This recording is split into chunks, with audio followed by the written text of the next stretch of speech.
happens after you get struck by lightning? There's thunder.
Hello, everybody. Happy Tuesday.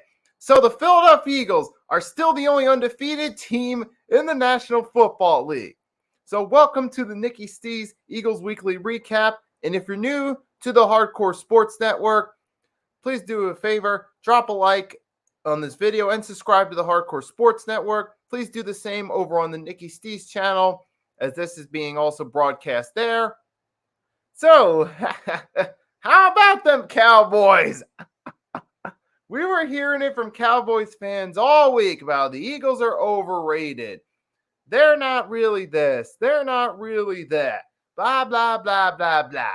Eagles are overrated. Cowboys are the real deal. Cooper Rush is our guy.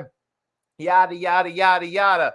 Well, now, here we are after week 6. We're the only undefeated team. And for the third time in franchise history, we've won our first 6 games. So, that's right. Make it first time since the 2004 season we've done that. Hey, Mitch, thank you for coming in. Happy to be on here talking about the Philadelphia Eagles and their winning ways. They continue to dominate, now 6-0. So for the Cowboys, Cooper Rush was supposed to be the guy. As Michael Irvin put it, in Rush we trust, huh? How's that feel now, Cowboys fans? How does that feel? Y'all are begging for Dak to come back now, aren't you, huh? You saw what happened when the Cowboys were able to win games against teams like the Cincinnati Bengals, the Giants even. But to be fair, the Giants have actually turned out to put up a pretty good run thus far. They are 5-1, so I got to give the Giants some props on that at least right there. But you're talking a struggling Rams who look like they might be middle of the pack and might still have a chance at winning their division. But you're talking really a middle-of-the-pack Rams if you take away the fact that they play in the NFC West. Like, who else are we talking about here that you guys are playing? Come on. I mean, we're looking at the schedule. The Commanders? Come on. Not on this show. That'll be for another show. But we're talking about those teams, and I'm supposed to be impressed by that? Well, what happened when you had to go against the only undefeated team in the league? Terrible. You didn't get it done. Cooper Rush, 3 interceptions, huh? What I thought, Mr. In Rush we trust. What happened to that there, huh? 3 interceptions, huh? And your kicking game's not looking so hot, is it? Not good look, Cowboys, huh? That's right. Eagles beat the Cowboys again. That's right. But okay, so now I'm going to get into the serious part of this recap. Yeah, what's good? I'll tell you what's good. Eagles are still the only undefeated team in the league. That's what's good right there. We were in control most of that game. That's right. And now that I got the fun part out of the way, talking smack to the Cowboys, now time to get into the serious part and actually provide a recap of this game. So obviously we got the W. We're 6-0. And as you can see right there, third time in franchise history, we're 6-0. Last time was the 2004 season where we made it to Super Bowl 39 and fell short. But man, it feels good. I feel like we've exceeded expectations going into the bye week, going into week 7. I mean, even with all the talent around us, there was still, and the way I was putting it, I'm like, okay, we have all this talent around us. We got a lot of good going in our favor on paper, but we still got to go out there and get it done. That was my thoughts going into the season. And so far, we're doing it. And we're always finding ways to win games. Regardless of the situation, regardless of how good or bad we look, we're finding ways to win. And every game always has its pros and cons you can take away from it. And this game's no different than that. Which I'll get into that in a second. But you know what? We're finding ways to win games regardless of the circumstances. You know what I mean? Hey, it's one thing to be a hyped up team that's got all this talent around you that on paper should be a contender, but it's another thing to actually deliver on those expectations, all right? I mean, we were in this situation a little over a decade ago, 2011. We had a ton of hype on paper, but we didn't deliver on the expectations. But here we are now, 2022, different story than the 2011 team. We're delivering on expectations. We're winning these games. I mean, yeah, so let's get into obviously, hey, we got the win. Our offense, we were looking pretty good. Jalen Hurts, how about that? 2 touchdown passes. Huh? There were some concerns after last week's game. Oh, he's not throwing touchdowns. He's doing this. He's doing that. You know what? But he threw 2 here in this game. He threw 2 touchdowns right there. He got one to A.J. Brown, one to Devontae Smith right there.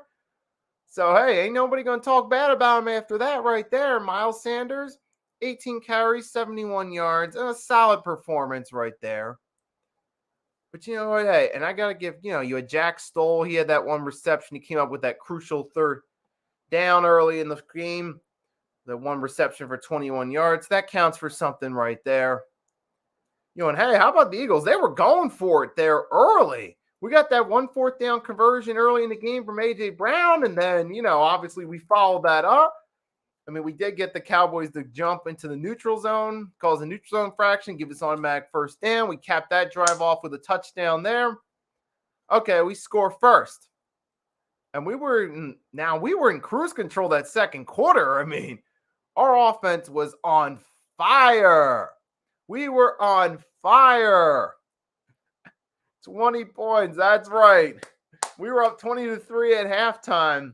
But then the second half, things started especially that 3rd quarter, things were looking ugly. It got to the point where it was 20-17. Ezekiel Elliott, he was starting to look a little like the old Zeke there for a minute. With 13 carries, 81 yards total for the game. And he did get a touchdown out of it, and he was looking pretty solid right there for a bit. Even Tony Pollard, 11 carries, 44 yards. Now, I did say this Cowboys team going into it had a good run game, so I'm not surprised by the fact that they were running the ball good. It's just, I was hoping that we would do a better job stopping them, but I'm not going to complain about that because it didn't change the end result of the game. But that 3rd quarter, man, when Ezekiel was starting to look like the old Zeke a little bit, that did get us a little worried there. Like, oh no, they're starting to come back. Because, there's any time we watching a game and I start to see the opposing team come back and make it closer, there's that worry of, oh shit, they're going to come back and possibly win this game. So there was a worry there. And I know I'm not the only one here that was worried about that. I know you guys are watching this. You'd have to admit it too, that you were a little bit worried watching that there as well. So, but you know what? We did come back in the 4th quarter. We had that big drive right there. We went downfield where we got the touchdown. We recently took control of the game right there. And you had that, Devontae Smith touchdown pass or touchdown reception, I should say, that he snatched, burning Trayvon Diggs. Now, I did say going into this game, one of the keys is we got to test Trayvon Diggs right there because Trayvon Diggs, look, he's awesome. He's a great defender when it comes to deflecting passes, but he also does get burnt too, and he has habits of giving up plays. And he gave up that touchdown at the end right there. So we tested Trayvon Diggs there, and it worked in our favor, like I had hinted at going into the game. And then you saw Diggs, he threw down his helmet. He was all sour and butthurt about him, got an unsportsmanlike conduct penalty.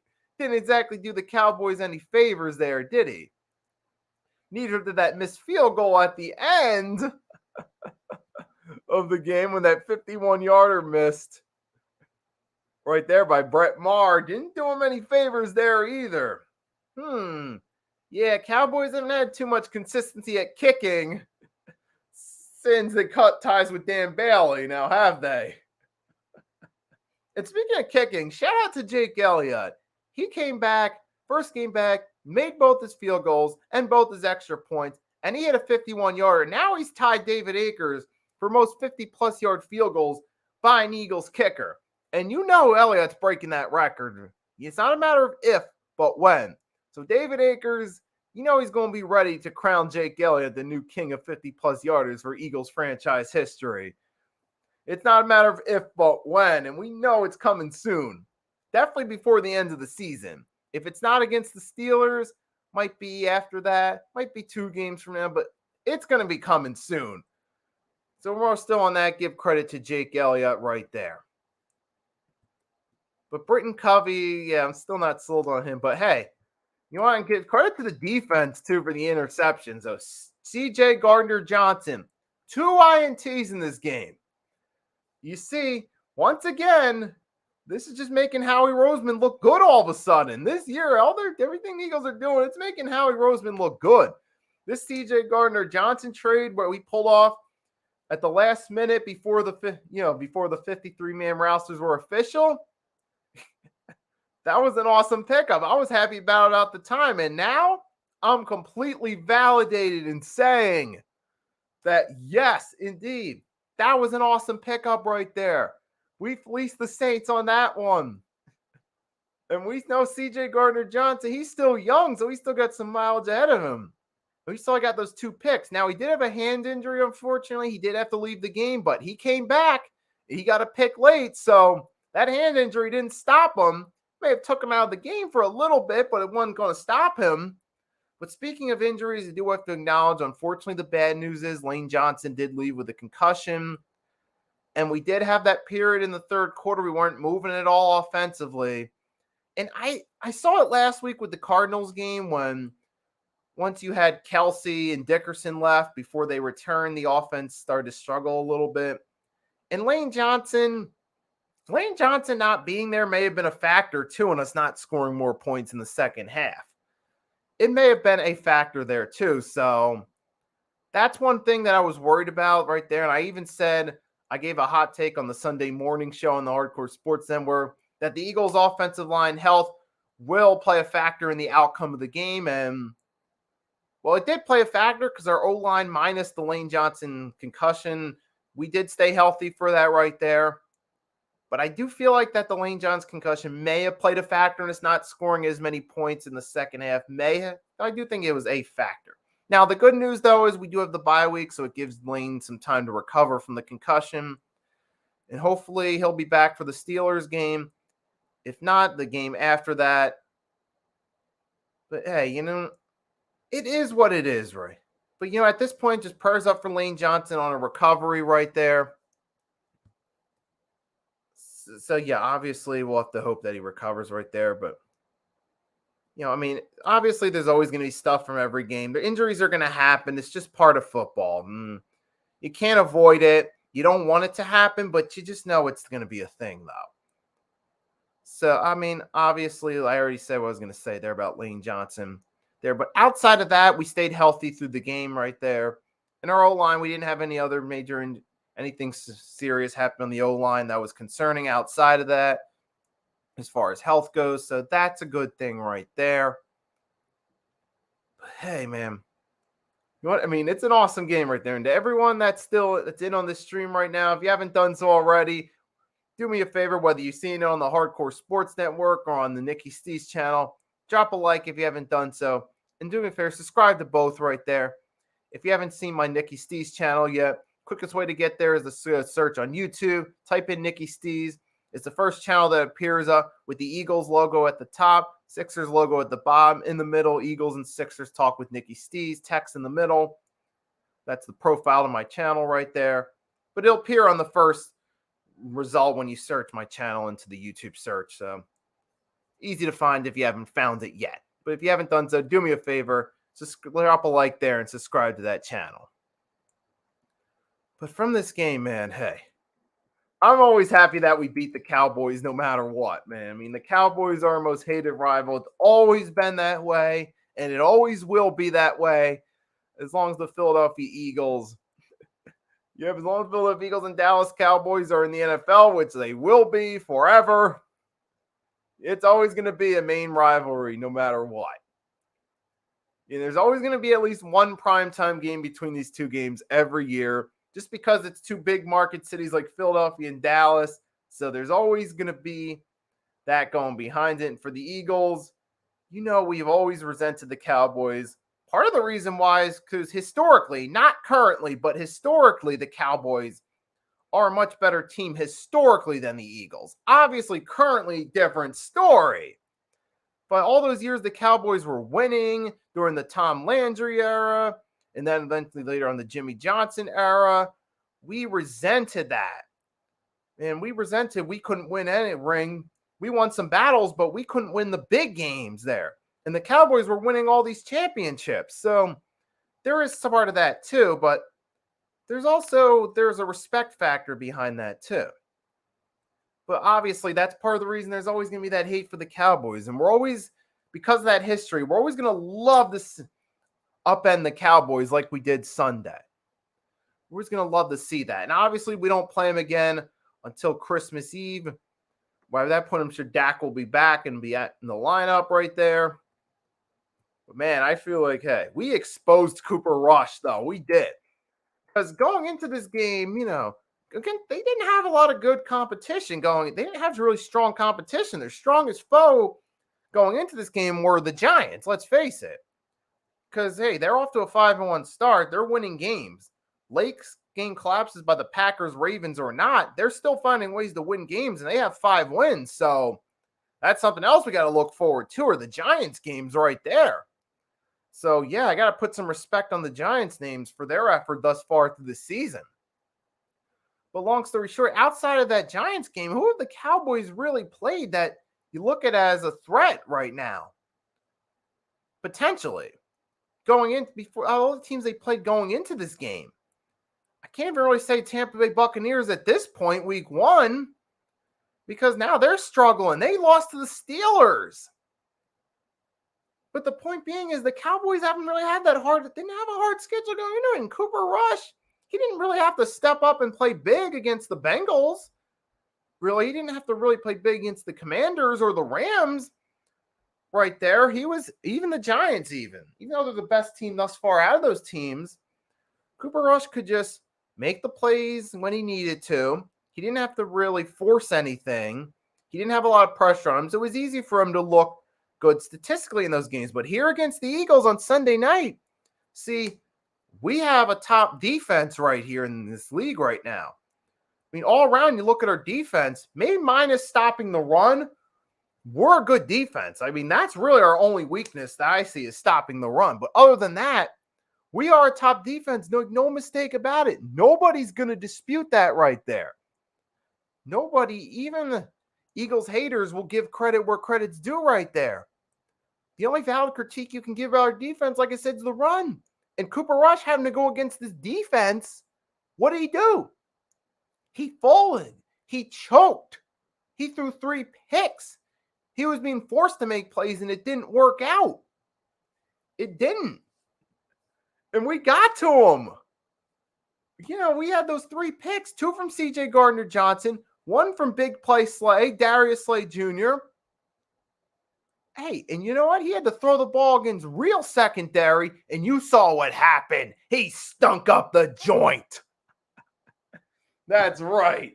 So this Eagles defense came to play. I mean, obviously the third quarter was a bit of a concern right there.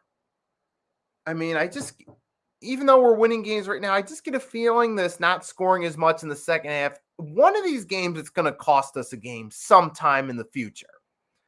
If we keep doing that, it's going, well, to be fair, we're going to lose a game at some point inevitably, even though obviously I don't want us to lose any games. I want the Eagles to win all their games, just like everyone else does. But we know realistically it's going to happen at some point. Even if we want to win every game, we know we can't. We know we just have to accept the fact that a loss is going to happen at some point. Okay, so yeah, it's going to happen at some point. But I just get a feeling like with the way we're playing in the second half offensively, we're not scoring as much as we do in the first half, most of our games. I just feel like inevitably at some point down the line, that's going to cost us a game some point. Don't know when it's going to happen, but I just feel like if we keep doing that, it's going to happen eventually at some point. So we do have to do a better job scoring in the second half. Now, to be fair to the Eagles in this game against the Cowboys, they did score that touchdown when it was 20-17, when the Cowboys were inching in our lead. We tried to go for 2 and we failed, but you know what? It doesn't matter because it was enough to help us. It helped play a role in us sealing the win. So with that and the final interception there by Gardner Johnson after returning from the hand injury, it helped us out. But yeah, I do feel like we got to do a better job scoring in the second half at some point in this season. And I've said this before in previous weekly recaps and previews, so I'm not going to go on about it too much. But that is the one thing I feel like we got to do better on, and stopping the run, of course. So those are the only 2 weaknesses I found from this game that we got to improve on at some point, especially not so much for the regular season, but especially for come playoff time. If we're really serious about competing for a championship and winning this year, we got to brush up on that for the playoffs, because obviously it can still happen. We can win. 2017, we were all of a sudden dominating out of nowhere. Some people thought, okay, give it another year or 2 before you win. But guess what? We didn't. So we said, no, forget tomorrow. We're winning this year. And we did. And we can take that same mentality with the momentum we have now of forget tomorrow, forget trying winning next year. Let's win it again this year. Come on, we're already 6-0. We're the only undefeated team. We're hot. Remember last time we got red hot? That's right. We won Super Bowl 52. Why not go win another championship while we're red hot? Huh? Why not do that? Let's inch in a little bit closer on our competition in the NFC East for all-time Super Bowls. Let's do that this year while we have the chance to. If we want to do that, especially come playoff time, we got to be scoring in the second half. Especially if we do make it to the Super Bowl, we got to play a team like the Buffalo Bills or even the Kansas City Chiefs possibly. We got to brush up on that. Score in the second half. We got to do a better job stopping the run right there. So those are just some simple things. They seem small on paper, but I do think we got to fix up on them as the season goes along. I mean, right now it's not hurting us in the early portion of the season because we're still winning games. We're still undefeated, but it is something we got to work on as the season goes along. So, I emphasize that point right there, that something we got to improve later this season right now. So obviously, and as far as, what else is there to talk about? Now, I give this team credit, though. They have gotten better with. They haven't been committing so many boneheaded penalties. I know there was a problem the first couple games, but it's not happening here. It's not. So it doesn't really happen that much. We only had 2 penalties the whole game, so it's not as big a thing as it was the first couple weeks. Now, I mean, obviously, I'm not going to pick apart the 2 penalties because it's a football game. They're going to happen at some point inevitably. It's just part of the game. But hey, we've done a much better job being more disciplined, not getting caught with all these false starts and too many men in the huddle like we did early on in the season. So we've gotten better with that. So that's something to be proud of right there. And we see it each week. We're playing more and more disciplined. And that's a good thing right there. Now, Sirianni does say, now as far as us, the one thing we need to improve on scoring the second half, Sirianni says it's going to come soon. I hope he at least hinted at it in the postgame. Was either the postgame press conference or an interview, but I hope he does do that right there. But hey, you know what? I'm not going to harp on that too much. We're doing what we need to do. We got in the red zone 4 times. We scored 3 of those times right there. So there's a lot of good. I mean, even then, we still got 136 rushing yards. So even with us struggling against the run with the Cowboys, overall, because I got it on ESPN.com. So what I'm going to do, I'm not going to show it, but I will copy the link into the live chat. So if anyone coming in wants to see it for themselves, you can see it. So there it is right there. You can copy and paste that right there. So if you guys want to check it out, you can check it out. So they got 134 total rushing yards. We got 100. 36. So we still got more rushing yards than them. Even with that being said, I mean, the Cowboys did get more passing yards than us, but what does that really mean at the end of the day? They threw 3 picks. Their quarterback did. Our quarterback didn't throw any interceptions. Our quarterback threw 2 touchdown passes. So more passing yards don't mean anything at the end of the day. Okay, just because it may be equate to decent. I mean, obviously in today's era, we overrate passing yards because of fantasy football, but don't matter in this case. Don't matter right there. But we did get, we did give him, we controlled time of possession too, which is always a key right there. So obviously a lot of good to take away from this game. Only things here that I can say that, I pretty much said everything I was going to say right here about this game right here. So it's going on close to 30 minutes, which I expected to happen. So I got to give credit to the Eagles. We're 6-0 right there. Third time in franchise history we're doing that right there. And obviously, things are looking up for us. We're looking like we could be contenders right there. And there are some things we can work on, which I just did talk about in this recap right there. Now, I'm not going to have a preview video for this upcoming week, obviously, since the Eagles are on a bye week. I might be thinking about coming up with a replacement for that for either Friday or Saturday this upcoming week. I don't know. I'm still thinking about it. If I do got a show planned on the Hardcore Sports Network and the Nikki Stees channel for later this week as a substitute while the Eagles are on their bye week, I'll let you know if there is one.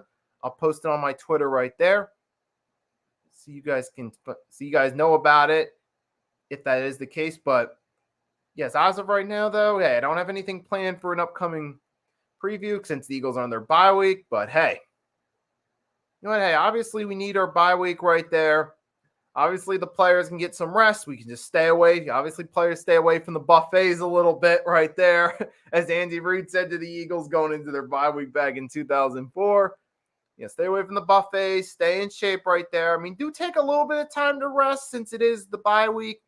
But don't get too comfortable just sitting back on the couch playing video games. If the players want to do that a little bit, play a little bit of Fortnite, play a little bit of 2K, or Madden, or whatever the case is, all power to him. Even Big Play Slay wants to play MLB The Show a little bit, which he does on his YouTube channel. I'm talking about Darius Slay, not Big Play Slay, the Eagles content creator.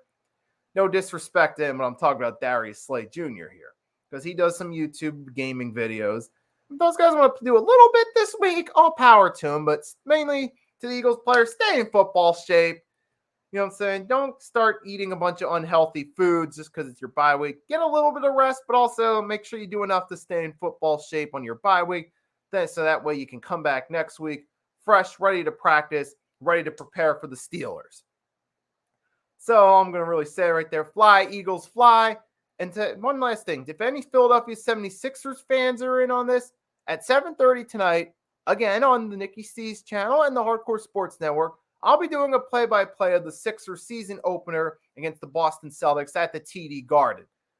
So I'll be back with that at 7:30. You can tune in on the Nikki Stees channel or the Hardcore Sports Network for that later tonight. Just be on the lookout for that. Everyone that tuned in here, thank you for tuning in. I hope you enjoyed this recap right here. If you haven't done so already, drop a like to help out the algorithm. Subscribe to the Hardcore Sports Network and the Nikki Stees channel if you're new. If you're going to come back for the Sixers stream, I hope to see you there. All right, it's Nikki Stees signing off, and I'll be back later for Sixers play-by-play.